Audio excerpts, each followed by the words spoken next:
తులారాశి. తులారాశి వారిని గమనించినట్లయితే ఆదాయం 2, వ్యయం 8, గౌరవం 1, అవమానం 5.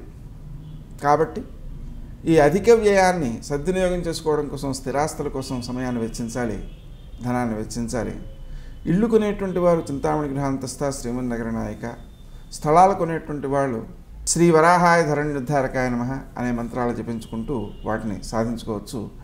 గౌరవం కంటే అవమానం ఎక్కువ ఉంది కాబట్టి తక్కువగా మాట్లాడడం, ఎదుటివాడిని మాట్లాడనివ్వడం, వినడానికి ప్రయత్నం చేయడం, ఎదుటివారిని ముందే గౌరవించడం, తనకు గుర్తొచ్చినటువంటి వారందరినీ కూడా అమ్మవారిలో ప్రవేశపెట్టి అమ్మవారికి చక్కని కనకవర్షాన్ని కురిపిస్తున్నట్టుగా భావన చేస్తూ జనని కనకవృష్టిని దక్షిణాన్ని తీర్పయామి అనే మంత్రాన్ని జపించడం వీరికి మేలు చేస్తుంది.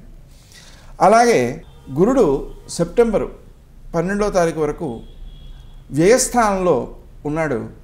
ఆ వ్యయస్థానంలో ఉన్నప్పుడు వచ్చేటువంటి ధనం ఏదైతే ఉందో అది ఖర్చు అవుతుంది, సద్వినియోగమే అవుతుంది. కాబట్టి స్థిరాస్తులు పెంపొందించుకోవడానికి చాలా ఉపకరిస్తుంది.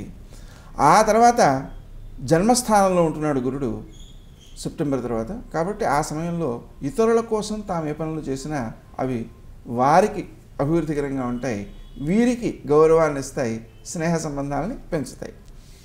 తర్వాత శని జూన్ 20 వరకు తృతీయంలోను, తర్వాత అక్టోబర్ 26 వరకు ద్వితీయంలోను, తర్వాత మళ్ళీ తృతీయంలోనూ ఉంటున్నాడు.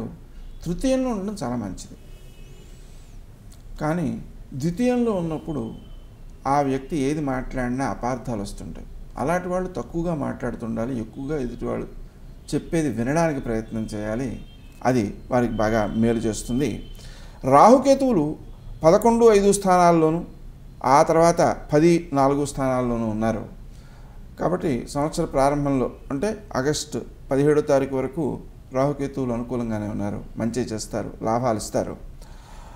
తర్వాత సమయంలో దశమ చతుర్థాల్లో ఉంటున్నారు. కాబట్టి వృత్తులు చేసేటువంటి వాళ్ళు, ఉద్యోగం చేసేటువంటి వాళ్ళ పై అధికారులతో అనుకూలత కోసం శ్రీ రాజమాతంగే నమః అనే మంత్రాన్ని జపించుకోవడం, విద్యార్థులు అనుకూలమైన ఫలితాలు సాధించడం కోసం శ్రీ హయగ్రీవాయ నమః అనే మంత్రాన్ని జపించడం, తల్లిదండ్రులు కూడా జపించడం, పిల్లలు పరీక్ష రాసే సమయంలో ఆ మంత్రాలు జపించడం వలన అభివృద్ధి కలుగుతుంటుంది.